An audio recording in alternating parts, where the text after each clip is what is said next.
mbrëma, mirë se erdhe, kënaqësi që ju kam sonte në Libero. Mirë mbrëma, mirë se ju gjeta, kënaqësia është edhe imja. Ju përshëndes juve, publiku në studio dhe gjithë ata që na ndjekin sonte. Doja që ta kishim orkestrën dhe të këndonim sot. Ajo do t'ishte qershia mbi tort, me siguri. Megjithatë, faleminderit shumë që je këtu. E thash edhe në biografi, ke nisur nga muzika, nga arti, por tashmë je deputete në Parlamentin e Maqedonisë së Veriut. E kam një pyetje kështu për ty në fillim. Si ju përgjigjesh ti atyre që thonë se politika është një lojë ndyrë dhe se arti nuk ka vend aty? Politika është e ndyrë për ata që dëshirojnë të luajnë lojën e ndyrë. Mirë po, në politikë çdo herë ka vend edhe për njerëz të sinqert, edhe për njerëz të cilët shprehin nga dishmëri të ndihmojnë aq sa munden dhe të tregojnë aftësitë e tyre, normalisht. E ke gjetur këtë vend? Po të themi se po. Në disa. Si po gjendesh?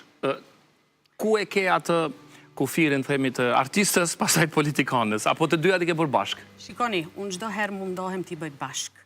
Për shkak se edhe nga natyra jam personalitet i tillë që edhe në momentet më serioze, por edhe në momentet pak më tragjike, mundohem të fus një dozë humori, një dozë melmese. Dhe kjo më ka ndihmuar tepër të bëj këtë balans mes politikës dhe artit, normalisht. Muzikës në këtë. Ka ndihmuar muzika?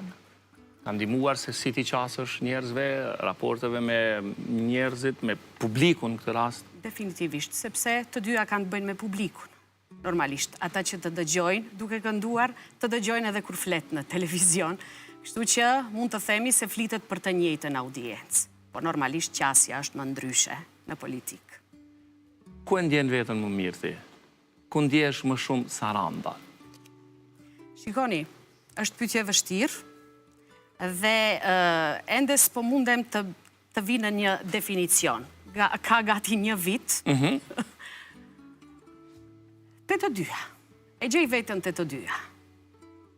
Në çdo moment, çdo njëra më ofron diçka, ku me anë të cilave unë e plotsoj veten. Politika, në kohë të fundit, më ka dhënë shumë adrenalin, është një profesion shumë interesant dhe është një profesion që nuk të lejon të rish rehat, të flesh rehat. Dhe kjo ndonjëherë më jep stimul, them drejtën, më jep stimul, siç thash edhe më parë, më jep adrenalin dhe më shtyn që të bëj edhe më tepër. Tani, pse u angazhove në politikë? Shikoni, nëse kthehemi mbrapa. Nëse kthehemi mbrapa. Ka më shumë se 10 vjet që je aktive. Po. Fillimisht, politika çdo herë ka qenë prezente në shtëpinë time. Unë këtë pasion, ti themi pasion, këtë angazhim, e kam trashëguar nga babai, i cili ka qenë i angazhuar në politikë, qysh në vitet e tij të hershme, të themi, dhe deri në moshën kur ndroi jetë, fatkeqësisht. Dhe çdo herë kam qenë në rrjedha për situatën politike, në vend, në rajon, për ngjarjet, për gjërat, për situatën gjeopolitike në botë. Dhe çdo herë kur kemi pasur kohë të lirë në shtëpi, kemi biseduar për çështje të tilla. Dhe normalisht nga aty unë e kam fituar, e kam kultivuar atë pasionin për politikë, pra, qysh në moshë të hershme. Dhe normalisht kjo u kurorëzua fare rastësisht në vitin 2013, kur nga unë u kërkua që të garoj në listën për këshilltar në zgjedhjet komunale të qytetit tim në Gostivar.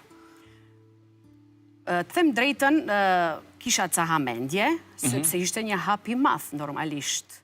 Të kalosh prej një fushe që ka të bëj vetëm me të bukurën, me muzikën dhe me harren, të kalosh në një fushë ku kërkohet seriozitet dhe kërkohet qasje tjetër, ishte e vështirë. Ishte e vështirë, mirë po, normalisht me ndihmë, me përkrahje, u adaptova. Dhe prej atëherë, dhe me thënë, deri në ditë të sotit, jam aktive në politikë. Tani, edhe arti, edhe muzika konkretisht, ka për synim të ndikoj tek njerëzit. Të ndikoj të paktën në shijen e tyre, për dëgjuar muzikë të mirë, apo të përcjell emocione. Në anën tjetër, politika ka tjetër qëllim, po përsëri të ndikoj në jetën e qytetarëve.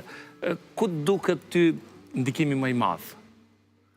Shikoni, definitivisht politika pas ka ndikimin më të madh. Edhe pse edhe muzika ka anën e saj, mirë po, kur merr të analizosh situatën, njerëzit më duket se më tepër janë të interesuar për politikë, se sa për muzikë. Kështu është shoqëria jonë? Ashtu kam përshtypjen unë, po ndoshta jam gabim. Kjo është përshtypja ime, është përshtypja ime. Dhe e kam thënë edhe më herët, mua më vjen keq që në një farë mënyrë edhe sakrifikova profesionin tim, pasionin tim për muzikën, që të angazhohem në politikë. Për shkak se jo çdo kush pajtohet me ideologjinë tënde dhe me drejtimin tënd politik që e ke marrë. Dhe ajo sikur krijon një farë hutije dhe një farë dozë, të themi dozë urrejtje nga publiku, gjë e cila nuk do të kisha dashur të ndodhë asnjëherë. Sepse ajo çka i ofroj publikut me anë të këngës nuk ka të bëj as pak me këtë tjetrën. E ndikon njëra tjetrën? Po ka ca raste ku ndikon. Ka ca raste? Ka raste, nuk mund t'i ikish. Është shumë normale. Tani përmes këngës depërton tek të gjithë, pavarësisht çfarë partije kanë, pavarësisht mirë po edhe aty ka bindjeve. preferenca, normalisht. Preferencat janë tjetër nivel, po këtu te politika ki edhe kundërshtar, që të luftojnë direkt. Si të duke në fillim kjo, se tash je mësu besoj. Si të duke në fillim një artiste që krijohen disa urrejtës, po them. Po, haters, ashtu unë i thras. Fillimisht, të kthehem përsëri në vitin 2013, unë u futa në politikë mirë, po nuk isha e përgatitur për kësi lloj sulmesh. Dhe ka qenë njëra ndër arsye që unë nuk u ekspozova aq shumë në publik. Dhe të them të drejtën, kjo periudhë, ti themi 10-12 vjeçare, disi më ka përgatitur për këtë që po pason sot. Sulmet që bëhen ndaj meje, ofendimet, gjuha e urrejtjes, në rrjetet sociale, është diçka që unë e kam marrë me shumë modesti dhe nuk e vëndoj veshin shumë, nuk qaj kokën fare, edhe pse, askush nuk ka të drejtë të sillet me dikë në atë mënyrë, të ofendoj, të përdor gjuhë të urrejtjes, qoftë mashkull, qoftë femër. Mirë po, e tillë është shoqëria jonë, e tillë është shoqëria në mbarë botën, dhe ne këtë duhet ta pranojmë. Deshe apo s'deshe. Tua mbarë botën është kështu si tek ne? Unë mendoj se po. Kam përshtypjen që agresiviteti që ne e kemi është pak më i theksuar. Nuk do të kisha thënë. Gjatë tetorit kam qëndruar në Amerikë, dhe me thënë gjatë zgjedhjeve presidenciale atje. Dhe në takimet e shpeshta që kishim me njerëz të asaj branshe, pra, morëm vesh se nuk jemi të vetmit që krijojmë polarizim gjatë fushatave politike. Po, këtë rast, polarizimi në mes dy shoqërive, pra, republikanëve dhe demokratëve, ishte shumë e theksuar, gjë për të cilën ata në një farë mënyrë kërkonin falje nga ne dhe na thonin na vjen keq. Mirë po për ne nuk ishte habia, normalisht, se ne ishim mësuar. Okej, do me thënë është, kështu është politika. Kështu është. Isha ta di, çka mendon? A është politika ajo që e nxit këtë gjuhë të urrejtjes, pastaj t'ju kthehet politikanëve, apo është vetvetiu pjesë e votuesve qytetarëve? Unë mendoj se ka shumë të bëj me nivelin e ndërgjegjësimit të popullata jonë. Më thënë, dikush që ka vetdije të lartë, unë dyshoj se mund të kap tastierën, të shkruaj dhe të ofendoj një person i cili për x arsye është shfaqur në skenën politike apo atë muzikore, sepse kemi ofendime edhe në estrat, edhe këtë është ta cekim, po. Mirë, po në politik normalisht janë më të theksuara. Si të them, unë mendoj se problemi qëndron në populatën tonë, jo te politika. Po kush është përgjegjëse që ta kultivoj popullatën tonë? Këtu më ke kapë ngusht. Kush është përgjegjës? Normalisht se edukimi njeriut fillon që në shtëpi. Në shtëpi. Dhe kujdesi që prindi tregon ndaj fëmijës së tij gjatë periudhës kur ai zhvillohet dhe formon personalitetin e tij, dhe kur merr mësimet e para të jetës se në jetë është gabim dikë ta lëndosh dhe ta ofendosh. Unë mendoj se këtu është zanafilla e problemit, që pastaj amplifikohet dhe shfaqet deri në parlament. Tani, si artiste, sigurisht liria është shumë e vlefshme, liria krijuese. Ku ndjen veten më të lirë ti? Normalisht, në politik? Në muzikë, definitivisht. Të mungon ajo liria e muzikës?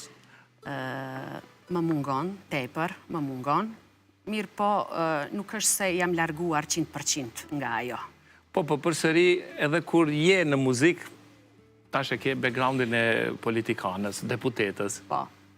Mirë po, në momentin kur unë mire me muzikë, unë mundohem para publikut të dalë si këngëtare, jo si politikane.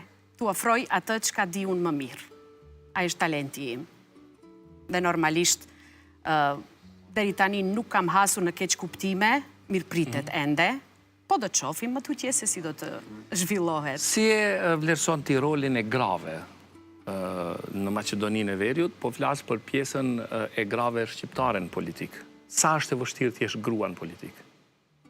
Ka qenë më e vështirë. Mirë po, sot mund të them me plot bindje se situata ka ndryshuar, rrethanat ka ndryshuar. Çdo ditë më shumë, unë po shoh gra të mrekullueshme të cilët shfaqin ambicje për të bërë pjesë e politikës, për të bërë pjesë e jetës publike. Normalisht, nuk posedojnë gjitha guximin, sepse pikërisht për këto fenomene që i përmendëm pak më parë. Dikush mund të jetë tepër e zonja, tepër e aftë për një qëllim të tillë, mirë po nuk është e përgatitur për sulmet e publikut. Dhe theme ajo është njëra ndër arsyet që ato tërhiqen.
sy të lërë në qita.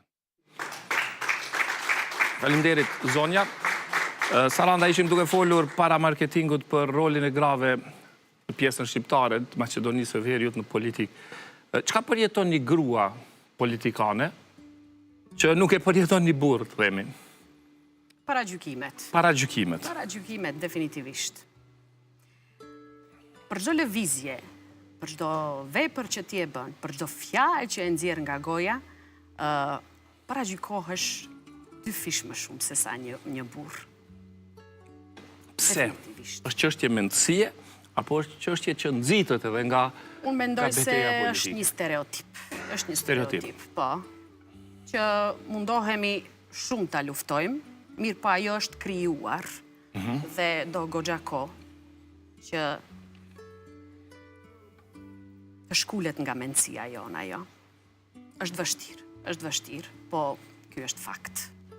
Fatkeqësisht. Kanë luhatur këto paragjykimet, kanë bërë që ta mendosh angazhimin ose tërheqën, themi direkt? Jo, të them të drejtën jo. Unë jam tip i vendosur dhe kur marr përsipër të bëj diçka, e marr me seriozitetin më të madh. Më të madh. Normalisht në fillim çdo herë do të konsultohem dhe kërkoj mendim nga njerëzit më të afërt të mi, të cilët më njohin më mirë dhe din të më japin një këshill të mirë. Mirë po përsëri, vendimin e sjell vetë. Nuk më ka luhatur asgjë deri sot, do me thënë, detyrën që e kam marrë çdo herë, e kam çuar deri në fund, dhe të themi, mund të them me plot pa modesti, mund të them se e kam bërë me sukses, e kam bërë. Kemi situata të vështira, të jemi të sinqert, kam situata të vështira, në shtëpi sidomos, sepse ne jemi njerëz të ndryshëm.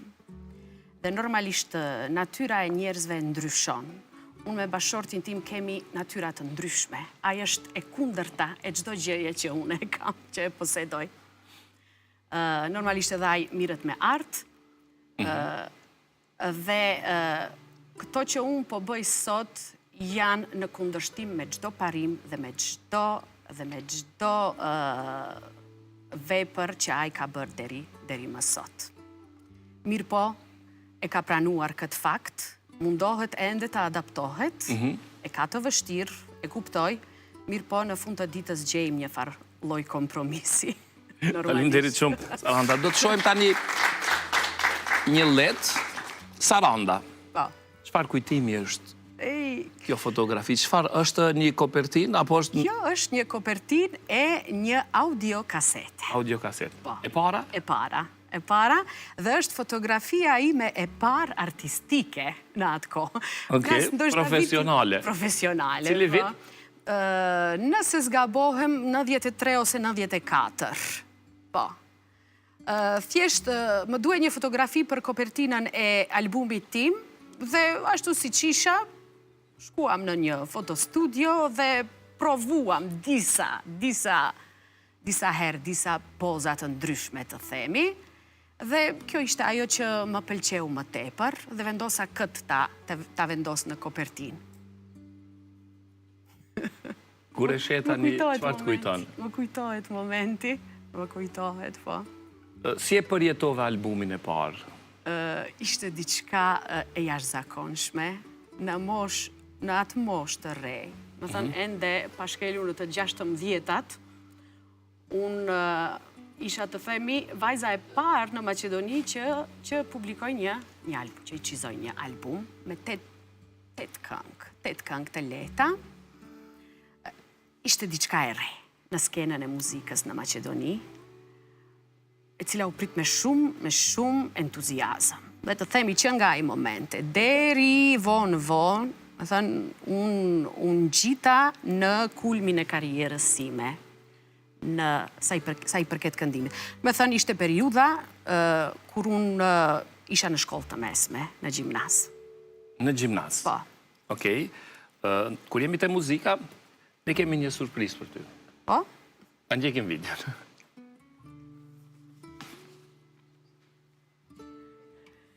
Zonit ATV, si dhe emisionit të mrekullueshëm Libero. Unë e kuptova që sot do ta keni të ftuar mysafire në studion tuaj artisten Saranda Emeri Stafaj, edhe desha vetëm t'i them pak fjalë për Sarandën. Saranda është një njeri i jashtëzakonshëm, është një person super pozitiv, është një artiste e jashtëzakonshme. Edhe gjë që mua më bën më shumë krenar është që edhe përveç faktit që është artiste e mrekullueshme, është edhe pjesë e familjes tonë, pjesë e familjes Stafaj. Unë besoj dhe shpresoj që do ta realizoni një emision fantastik, një emision të mrekullueshëm, të pas parasysh që aty e keni Sarandën. Unë vetëm desha t'ju përshëndes dhe t'ju përgëzoj për emisionin. Shpresoj të ja kaloni se si është më së miri. Unë ju përshëndes dhe deshta vetëm një pyetje ndoshta për Sarandën, sa i përket muzikës. Saranda, ne patëm bisedu që me bo një duo bashk. Edhe besoj që në të ardhmen afërt ose kur ta merr mendja që do ta gjejmë kohën edhe të realizojmë këngën të cilën e patëm diskutuar dikur. Të përshëndes Saranda, ju përshëndes gjithëve. Saranda, you're the best. Të përshëndes, e shifemi. Gjithë mirat. Faleminderit shumë. Faleminderit Astrid. Surprizë e bukur. Asnjëherë nuk do të më kishte shkuar mendja se Astriti do të më bëjë surprizë. Surprizë e bukur dhe e kujtoj një plan që e keni pas. Po. Atë plan e kemi pas moti të themi. Po, e din si është ajo fjala e urtë popullore. Tupangjis çdo herë i shkyhet tupani në dasmët të tij. Dhe në çdo herë, sidomos Astriti, çdo herë ka punuar për të tjerët, më thënë ka qenë pjesë e albumeve të tjerëve, dhe çdo herë këtë angazhimin me njerëzit e familjes e lëm të fundit. Hajtë se kemi kohë, këtu ne jemi. Del diçka gjithmonë. Dhe na ka mbetur pa realizuar. Po unë për Astritin kam përgjigje. Unë jam këtu dhe unë e pres. Kur të ketë ai tani kohë. Sepse Astriti është shumë i angazhuar. Sigurisht edhe ti e angazhuar. Faleminderit shumë Astrid edhe një herë. Do të shohim tani një fotografi tjetër. Ky është momenti, do me thënë është një fotografi e shkrepur pasi që është nënshkruar marrëveshja e Ohrit, pas konfliktit luftës së 2001-shit në Maqedoni. Dhe nëse vëreni, ky këtu në anën e djathtë, pra me kostumin gri, është babai im. I pari afër Arbër Xhaferit. Afër Arbër Xhaferit, dhe shifni janë personalitetet tjera botërore, si Javier Solana, sekretari i përgjithshëm i NATO-s, me sa... Po, në atë kohë. Po, në atë kohë. Dhe krerët e shtetit, dhe liderët e partive politike në Maqedoni. Nëse e zgjodha këtë fotografi, sepse çdo herë kur e shoh, më vjen keq shumë për babain tim, mund ta shihni edhe nga mënyra se si e mban qëndrimin dhe sa i mërzitur është. Pse është i mërzitur? Për shkak se nuk ishte i kënaqur me atë që e nënshkroi. Shumë çështje ngelen të papërfshira në atë dokument, si që ishte gjuha shqipe zyrtare e dytë në Maqedoni, Universiteti i Tetovës dhe disa çështje të tjera të cilat nuk u përfshin në draft versionin, pra. Dhe them drejtën, ai nuk dëshironte ta nënshkruaj atë dokument. Mirë po, u detyrua më në fund ta nënshkruaj me pëlqimin e krerëve të luftës në atë kohë, edhe normalisht krerëve ta themi ndërkombëtar. Ishte një presion. E kemi biseduar këtë situatë, këtë moment, çfarë ka ndodhur aty? E kemi biseduar, shpesh herë kemi biseduar, dhe për atë thash, pikrisht e zgjodha këtë fotografi, sepse mund ta paramendoj se si është ndjeja në atë moment. Kanë kaluar shumë kohë, gjërat kanë ndryshuar dhe tashti në parlament. Po. Çfarë mund bëhet për t'u avancuar çështja shqiptare? Fillimisht duhet hapet kushtetuta. Duhet të hapet. Po. Dhe rast më të mirë për të zgjidh ky problem është çështja e futjes së komunitetit bullgar në kushtetut, dhe pasi që të hapet kushtetuta, se kushtetuta nuk është diçka që mund të hapet çdo herë, nevojitën 2/3 e deputetëve, dhe atëherë do të ishte momenti më ideal që kjo problematik të zgjidhet një herë për gjithmonë. Mund të shtyhet përpara kjo ide tani nga Vlen? Nga Vlen, jo vetëm nga Vlen. Kjo ide shtyhet përpara nga gjithë deputetët shqiptarë. Mirë po, fatkeqësisht na nevojitën edhe votat të tjerëve. Tani, nuk mjafton shqiptarët, unë pyeta për Vlenin për arsye se tash është në Shikoni, po, kjo çështje është diskutuar dhe fakti që më gëzon është se ka sinjale nga Pala Maqedonase për të mbyllë këtë problematik një herë për gjithmonë. Ka sinjale. Mund të ndodhë brenda këtij mandati? Unë besoj se po. Është një çështje nga e cila nuk mund të ikim, sidomos futja e bullgarëve në kushtetutën e Maqedonisë, për shkak se ai është bllokimi numër 1 drejt rrugës e eurointegrimeve. Pra tani është ai bllokimi numër 1, siç ishte dikur çështja e emrit, çështja e emrit tani është çështja tjetër, po. Ka ndodhur. Okej, nuk dua të flasim shumë për politikë sepse nuk është emisioni, po meqense e kujtove babajnë, është një ngjarje politike, është një Përndryshe, marrëveshje që ka ndryshuar historinë e shqiptarëve në Maqedoni, po. Prandaj jemi këtu ku jemi, sepse pak të marrëveshje nuk do të ishte kjo situatë. Ai ka bërë të gjitha, e dim që nuk i ka bërë. Jo. A ka shumë punë që duhet i bëni? Duhet i bëni. Shumë. Për ta mbyllur këtë pjesë, sa janë sipas teje shqiptarët të përfaqësuar sot? Ne kemi hisën tonë. Me thënë, shqiptarët, përderisa para vitit 2000, ishin të thuash as pak të përfaqësuar në për institucionet shtetërore, ne tani mund të krenohemi me ata, normalisht. A jemi të kënaqur? Jo. Ka institucione ku ende kemi handicap, ku ende nuk kemi asnjë pozitë udhëheqëse në shtet. Nuk flas vetëm për këtë mandat, por edhe gjatë mandateve të kaluara.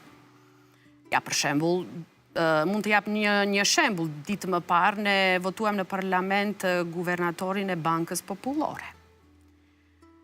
Pse të mos ishte kandidat shqiptar? Parashtrohet pyetja. Nuk ka qenë edhe më përpara, por edhe tani iku momenti dhe thënë pse të mos ishte nga radhët e shqiptarëve një guvernator. Edhe pse ka në për disa institucione shtetërore ku për herë të parë emërohen drejtor shqiptar. Për shembull, unë mund të krenohem sot me Filharmoninë e Maqedonisë, sepse për herë të parë, pas 34 viteve sa ekziston shteti i pavarur i Maqedonisë, ne kemi një drejtor shqiptar. Po ka edhe institucione tjera ku për herë të parë emërohen udhëheqës nga radhët e shqiptarëve. Kritika është se simbolik janë shumë shqiptarët.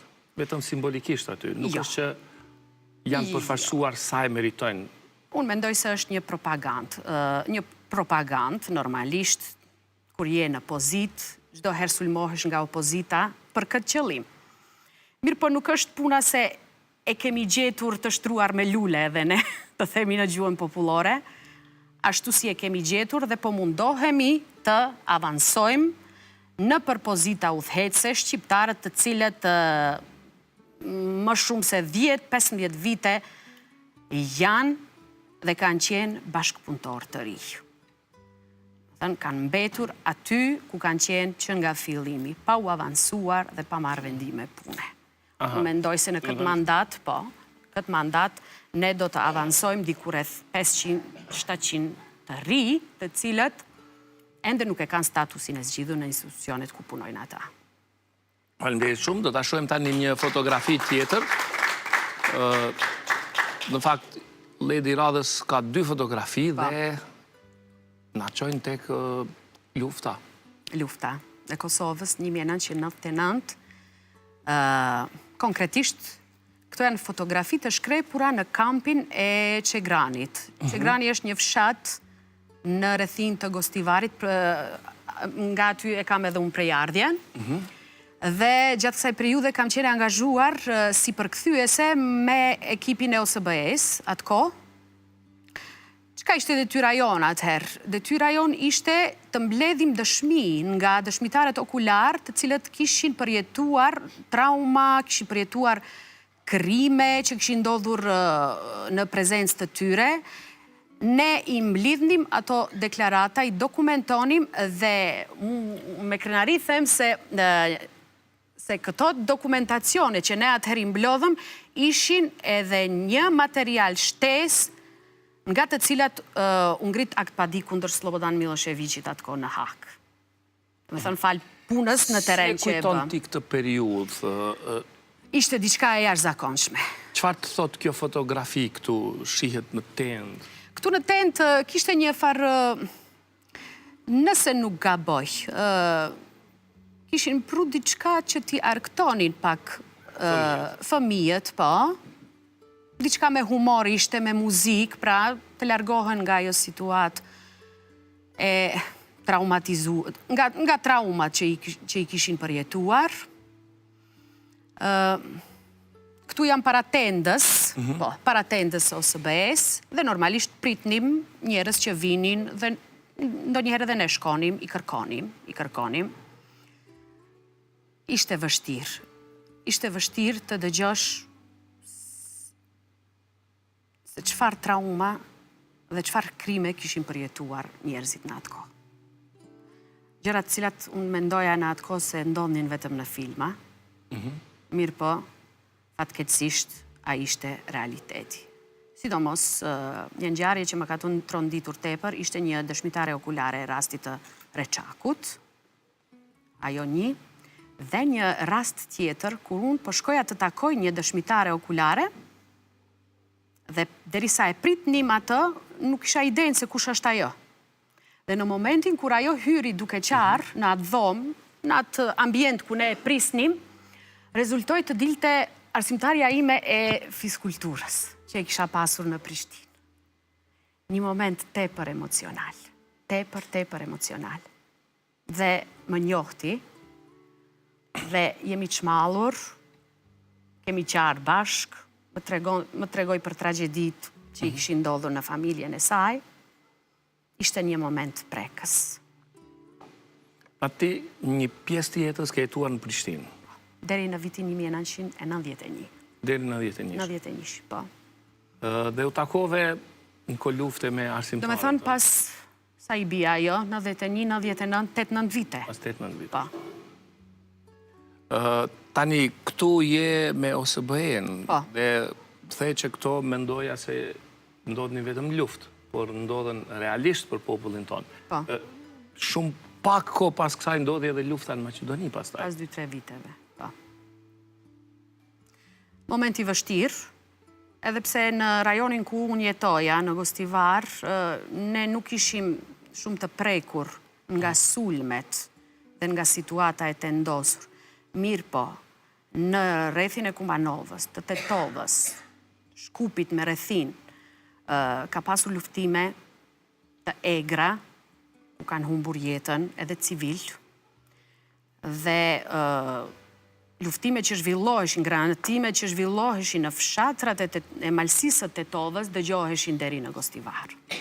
Ishte një periudhë shumë stresuese, edhe pse isha e re në atë kohë, ishte shumë stresuese, për shkak se në atë kohë dhe babai ishte pjesë e negociatave të marrëveshjes së Ohrit, dhe çdo natë kur ai vinte në shtëpi, prisni me padurim, a ka ndonjë epilog që të marrë fund kjo.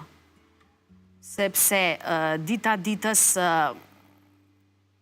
humbnin jetën civil edhe fëmijë, edhe gra, i kam parë ca skena të cilat asnjëherë nuk janë emituar në televizion, ishin ca skena të xhiruara nga njerëz amator dhe të emituara njëherë në një televizion privat. Dhe skenën që e pash në atë shtëpi të granatuar ishte trishtim. Ishte trishtim.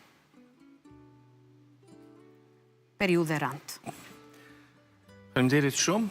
Do të kalojmë tani tek një fotografi tjetër, tashmë ti në parlament. Po, kjo është dita e parë në parlament. E zgjodha këtë fotografi sepse e bëra me dedikim atë ditë. Bab i Adola, ashtu e shkruajta. Po. Unë kam qenë shumë e lidhur me babain, ka qenë një udhërëfyesi im. Ka qenë një njeri që, jo vetëm mua, por edhe Si e ka motra. prit angazhimin tënë politik? Por nuk jeton. Nuk jeton. Nuk jeton të kur ke filluar? Jo. Kishte ca mendova vite që kishte... 2013. Jo, kishte... Baba im ndroi jetë në vitin 2008, Para se ti të angazhosh? para se unë të angazhohem në politik, dhe mendoj se asnjëherë nuk do t'ja kishte marrë mendja se unë do të angazhohem në politik. Jo për aftësitë e mia, po për natyrën time, sepse unë isha ajo që ja argëtoja ata në shtëpi, që sjellja harre, që sjellja gëzim në shtëpi. Unë fatmirësisht e kam familjen e madhe, kam motra, të cilat kanë profesione edhe më serioze se sa unë. Për shembull, kam një motër që është historiane, dhe ajo është e lindur për politik. Mirë po, është zgjidhja e saj, që nuk dëshiron të angazhohet, më ra hisja mua të angazhohem. Dhe si që thash, baba im ka qenë një shtytës, një udhërëfyes, një njeri që çdo herë më ka dhënë kurajo, çdo herë më ka dhënë mbështetje për çdo lloj hapi që unë e kam marrë në jetë. Normalisht, ka pasur edhe kritika, ka pasur edhe qortime, ka pasur edhe këshilla, mirë po, ishte njeri... Normalisht, ishte njeri që nuk ta humbte vullnetin. Kam jetuar në një kohë kur fatkeqësisht disa nga moshatarët e mia nuk ishin asnjë far raporti me baballarët e tyre, sepse ende mbizotronte ai patriarkalizmi, se vajza nuk duhet të jetë shumë e afërt me babain, po me nënën. Tek ne në shtëpi ishte situata normalisht e kundërta e asaj. Dhe largimi i tij nga kjo botë më ka goditur shumë. Ka qenë një moment shumë i vështirë. Prandaj ja ke dedikuar? Ja kam dedikuar atij, ishte një goditje. Ditën e parë në parlament. Po, ishte një goditje për mua, mu shemp bota, mu shemp. Dhe mendova se tani e tutje s'do të ketë asgjë interesante dhe s'do të ketë asgjë që mund të më gëzoj në jetë. Mirë po, nuk ishte e vërtet. Jeta vazhdon dhe sjell gëzime të reja. Unë vetëm ndjehem krenar me ta. Faleminderit shumë. Faleminderit shumë. Ndërkohë, e përmende më herët edhe bashkëshortin tonë, the që ai është e kundërta e jotja përsa i takon angazhimit në politikë. Po. Ka përkrahur? Si e priti fillimin? Si ju duk? Shikoni, ai është shumë entuziast. Për cilë skenën politike, është shumë i informuar, dhe të them 50%, 60% të këshillave, mi jep edhe ai. Mi jep. Mirë po,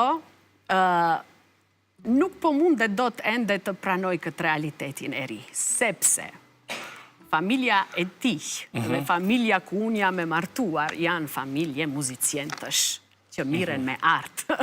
Që miren me artë dhe tër jetën ja kanë kushtuar artit dhe të bukurës.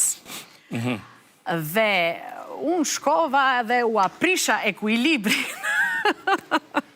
Kur unë njohët ti nuk ishe në politikë? Nuk isha në politikë. Nuk e ka ditë qa ka me qetë? Mund të them se nuk është pritur mirë po ka qenë zgjidhja ime dhe normalisht kur unë bëj zgjidhjen, ata nuk kanë rrugdalje tjetër. Po, shumë. Mund të them është zëri i ndërgjegjes, ndonjëherë. Okej. Ne kemi një letër nga ai. Po? Ta lexoj unë apo do ta lexosh vetë? Të shohim se çfarë të ka thonë. Nuk më besohet. Pse s'të besohet? Nuk është tip që shkruan letra. S'të ka shkruar ndonjëherë? Jo. Dhe letrën e parë publike do ta bëjmë. E tani më bëre shumë kurioze. Do ta lexoj unë. Kjo është letra. Po do ta lexosh, resul se unë nuk i kam syzet dhe nuk shoh nga afër. Përshëndetje, Sara. Edhe pse emrin e ke të bukur, Saranda, që asocion me një nga qytetet perl të shtetit ton am, për mua mbetesh Sara, që të kam takuar në shkollën tënde, gjatë një koncerti ku performuam bashk dhe ti shkëlqeje me bukurin tënde dhe zërin fantastik. Që aty besoj lindër shkëndia dhe para në mes nesh, të cilat disa vite më vonë u shndruan në një lidhje dhe emocion dashurie që vazhdon të jetoj edhe sot që të drejtohem. Ke qenë dhe mbetësh një femër avangarde, që ke thyer shumë tabu në qytetin ton, një nxënëse shembullore, një artiste këngëtare shumë e mirë, me një repertoar që rrallë kush e zotron, një profesoreshe shkëlqyer e gjuhës angleze dhe së fundmi si një deputete e zjarrt, e cila është shndruar në një ankth për të gjithë ata që ndër vite kanë abuzuar me pushtetin dhe me drejtat e shqiptarëve. Je një femër e guximshme, e drejtë. Kemi kaluar shumë sfida bashk, nga ato shëndetësore deri tek ato të jetës së përditshme, por ja dolëm së bashku. Jam i bekuar që më ke dhuruar 2 vajza artiste të jashtëzakonshme. Violën në art figurativ, gjithësisht e diplomuar në grafik design, dhe Lyrën, e cila ndjek hapat e tua dhe të mijat në muzik, duke e bërë edhe solo këndimin dhe luan në piano në të njëjtën kohë, dhe shpresoj në të ardhmen të jetë krenaria jonë dhe gjithë komunitetit tonë. Me që ky emision përkon me datën 11 qershor, që njëherit është edhe ditëlindja ime jubilare 50-ta, uroj që edhe gjysmën e shekullit që më ka mbet ta kalojmë së bashku, edhe pse normalisht për shumë gjëra kemi mendime të kundërta. Kalo bukur sonte, të fala, përshëndetje për udhëheqësin dhe stafin e emisionit Libero. Armendi. Faleminderit shumë, Armend.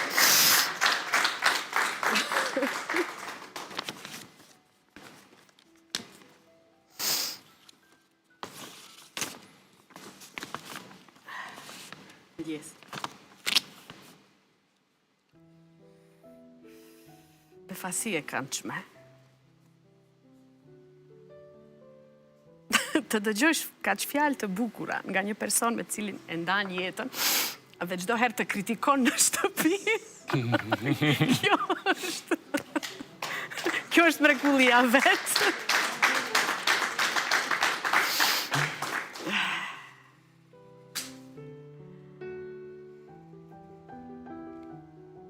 Tani, Armendi, sigurisht që ta kujtoj edhe momentin kur jeni njohur. Kështu ishte? Po, pikrisht. Një koncert shkolle? Një koncert shkolle ishte, po. Ishte periudha unë sapo isha kthyer nga Prishtina, dhe ku ta di, më thirrën në një koncert të këndoj, dhe Armendi me bendin e vet erdhën të më shoqërojnë. Dhe në momentin kur më ka parë, ka thënë, kjo do këndoje? Nuk më besohet. Pse, çfarë dyshimesh kishte? Po ja që ka pasur edhe ai paragjykimet e veta, ku ta di unë. Mirë, po pasi më dëgjoj, me thënë, me njëherë pasi më dëgjoj dhe mu ofrua, më pyti, kush je, si je, nga ke ardhur, ku ke qenë deri sot. Dhe në fund rezultoi se njihemi, do me thënë njihemi familjarisht për shkak se ne kemi pasur lidhje miqësie me xhaxhain e Armendit, pra me të ndjerin Enver Stafaj dhe me Shajnderen, të dytën, po, Shankën. Baba im njiheshte mirë me ta, dhe unë fëmirin e kam kaluar në prezencë të tyre. Bile, këngën e parë që e kam incizuar në radio televizion të Prishtinës, ka qenë iniciativa e Xhaxhit Enver, dhe Sjana Badivukut, kënga ime e parë. Fatkeqësisht nuk u dëgjua asnjëherë, u mbyll televizioni. Ky ishte momenti. 2 vajza, faleminderit, 2 artiste. Lyra dhe Viola. Bekimi më i madh në jetën time. jo pse janë të mijat, po janë dy vajza të mrekullueshme. Të mrekullueshme. Pse i quaj të mrekullueshme? Për shkak të virtyteve që i posedojnë. Unë çdo herë jam munduar t'u ambjell disa virtyte të cilat rrallë kush i posedon në kohë të tashme, për shkak se ka ardhur një botë e egër. Dhe nuk mund të gjesh njeri të sinqert dhe njeri që mund t'i besosh. Dhe u kam thënë çdo herë të jenë të sinqert me njerëzit. Çfarë do lloj ndjenje që të kenë ndaj dikujt, të jenë të sinqert, të mos i gënjejnë. Kjo i ka bërë që të lëndohen shpesh në jetë nga shoqëritë e tyre, mirë po janë të rikuperueshme. Më kanë mu pranë dhe çdo herë i këshilloj që nuk është fundi botës. Le ta mbajnë atë që e kanë. Është diçka që nuk blehet dhe nuk e posedon çdo kush. Sinqeriteti dhe besimi. Dy virtyte shumë të rëndësishme. Sot, që ka ditëlindja e Armendit, si rastisi kështu? Tani ai, për ditëlindjen e tij të 50, të shkroi këtë letër që ty të duke pa besueshme. E tani ne duam një urim publik nga ti për Armendin. Shikoni, nuk jam shumë e mirë në urime, nuk jam shumë e mirë, më tepër jam në vepra, se sa në fjalë. Okej. Po. Unë Armendit i dëshiroj vetëm shëndet të ketë dhe të mos stresohet për gjërat të cilat nuk e dim se a do të ndodhin. Sepse është një tip që mërzitet shumë, çfarë do të ndodh? Pas 10, pas 5 vjetësh, ku do jenë këto fëmijët tonë, çfarë të ardhme u kemi siguruar? Më thënë, miret me ca gjëra të cilat për mua nuk kanë as pak vlerë. Çdo herë mundohem t'ja heq këtë breng, këtë barë që e mban në shpinë çdo herë, mirë po asnjëherë nuk ja kam dalur. Nuk mundem, është e pamundur. Unë vetëm i dëshiroj shëndet, i dëshiroj të ketë të mbledh forcë më tepër, sepse do t'i nevojitet, sepse unë kam hyrë në politikë dhe nuk e kam ndërmend të largohem aq lehtë. Okej. Po, duhet të mësohet me këtë fakt. Dhe të më doj kështu si më ka dashur deri sot. Faleminderit shumë. Armend, faleminderit shumë që u bëre pjesë e emisionit. Të urojmë edhe gjysmë shekulli bashkë me politikanën tënde. Për fund, çfarë do të thoje? Ku e sheh të ardhmen tënde në politikë? Shikoni, jo se kam ambicie të mëdha të marrë ndonjë post apo të bëhem ndonjë lidere e madhe apo ku ta di une. Unë mjafton të mbaj premtimet që i kam dhënë para elektoratit tim dhe para njerëzve të cilët më kanë përkrahur. Ajo do t'ishte e arritura më e madhe për mua. Dhe unë nuk dorëzohem derisa i përmbushi premtimet e mia. Thënë, jam njeri që nuk dorëzohem lehtë. Dhe disave ua kam dalur për këtë periudhë të shkurtër, sa premtime i kam realizuar, dhe shpresoj deri në fund të mandatit t'i realizoj edhe gjitha ato tjera që i kam premtuar. Shikoni, unë më tepër jam e lidhur edhe me komunitetin e artistëve. Dhe çdo artist, pa marrë parasysh se cilit tabor politik i takon, më kontakton mua për ndihmë. Qoftë për projekt, qoftë për diçka që ka të bëjë me veprimtarinë e tyre, ku hasi në burokraci, kur hasi në pengesa. Deri tani nuk kam kthyer asnjë. Jam munduar dhe u kam ndihmuar me aq mundësi sa kam pasur. Mirë po, duar bosh nuk i kam kthyer asnjëherë. Faleminderit shumë, Saranda, që ishe sonte në lidhje. Faleminderit edhe juve për hapësirën. Ishte kënaqësi me të vërtet. Momente emocionuese, normalisht Edhe pse surprizat ndonjëherë nuk mund t'i përballoj lehtë. Faleminderit shumë. Faleminderit.